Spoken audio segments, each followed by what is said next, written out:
tables on their torturous teacher marks Molly Ringwald's return to high school. This time, she's on the other side of the desk. Done. That woman hasn't been sick in over... Actually, I don't think she's ever been sick. Do you think it's serious? Oh, I hope so. For Molly, watching Katie Holmes was a case of deja vu. It was very bizarre, though, because I kept having these weird flashbacks. I was looking at her and sort of seeing myself at her age. I mean, she's a little bit older than I was then. I was 16 when I did Breakfast Club. And I would see her run after Kevin Williamson, and I would sort of see myself running after John Hughes. It was very bizarre, but kind of cool in a way. You know, I mean, I don't feel that much older, but I definitely feel like I'm in a different place in my life. It was kind of cool to be the teacher. She is amazing. I have been a fan of this woman since she wasn't a woman. You know, when she was from the teenager on. I've seen every movie she's done.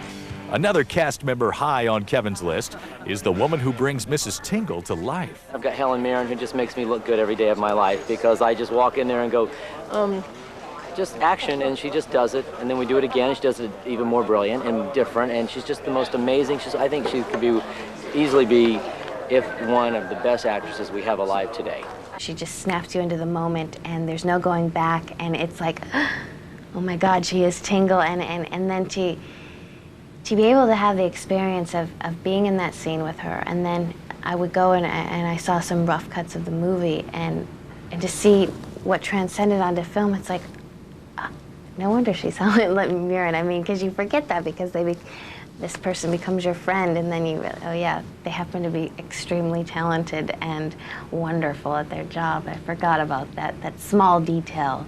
But for Helen, taking the role came with a price. My sister's a teacher, and she felt that this was a terrible portrayal. I described her the story, and she was appalled that I would even agree to be in it, and she didn't sort of really speak to me for a while. She was very, very angry. Another girl was burned at the stake today.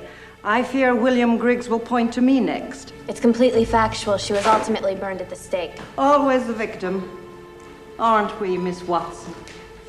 But there are teachers like that who use their intelligence and their power to put people down, not to raise them up.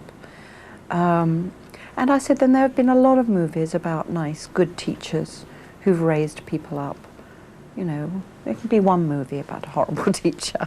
The smartest girl in school caught cheating.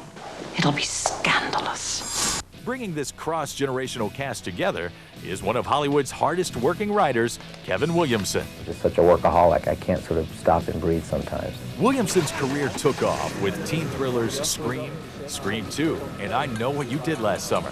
Yeah, I'll give it to me. And he also created the WB hit series Dawson's Creek. So, what about sex? Well, actually, when you put it that way... I mean, you guys are missing a major opportunity here. Why do you think the Bible thumpers and Footloose were so adamant about outlawing dancing? But before these hits, Kevin had already poured his dreams and demons into teaching Mrs. Tingle. Yeah, it's the first script I ever wrote, and I wrote it right before Scream, like within the year before Scream. It was so personal. It was such a piece of passion for me because it was autobiographical, and whenever I'm doing anything autobiographical, I think it shows in my work. As soon as I wrote it, I sold it right away, and I sold it to Interscope, and they quite didn't get that sort of hip, self-aware, irreverent dialogue. But you know, I remember my one big note when they wanted me to do a rewrite was, "Kids don't talk like this," and I kept going, "Just you guys wait. Just you guys wait." Listen, about last night. Hey, I know. It was just a one-time animal thing brought about by an intensely masochistic situation. And it was a lot of fun. Miramax read it. They got it. They understood it. They knew what was happening here. They saw a turning of the tides in storytelling amongst teenagers. And so everyone, so we made Scream. It was a big hit. And now all of a sudden, Tingle, oh yeah, we got this, self-aware characters. Yeah, here's one. And so Miramax got it from them, and they gave it to me to direct. And did Williamson make the grade as a first-time director? The one thing he said was, this is my directorial debut. Who knows if I'll ever direct again, so while I do it, I might as well have the best time I can doing it. And he made sure that happened. And I thank him for that, because I had a great time. I was just bouleversée by him. Yeah, overwhelmed, knocked over, not flat. this young bastard in his 20s, you know, just like scoring so well and doing, you know, writing such great stuff, and you know, it's like a no-brainer. Happy to be here. You won't pass. No, you just sort of come down and go, look, we'll go to Tingle. It's worth a shot. And then we cut to her, and she goes. But is Kevin ready to grow up? This is sort of my last teenage film for a while, you know, and this is it. And I don't, you know, because I've got some other, I'm doing a romantic comedy next, and maybe a musical or something, and before I get back to the horror thing, I don't know. Who knows? That was really good. Really? Stay tuned as the stars reveal their real-life Tingles. I had a Mrs. Hand in high school. A Mrs. Tingle in your life at one point? I had a Mrs. Hand in high school, and she was sort of nasty, but she was really like, she didn't like me at all. She caught me cheating. I had my answers in my hat once, so to get her back for busting me, I put a tack on her seat. She sat on it. I didn't get in trouble. She didn't kill me or anything. I actually loved every single one of my high school teachers. Got along with them very well, and I was teacher's pet, yeah. Get out of my band. Have you had a Mrs. Tingle in your life?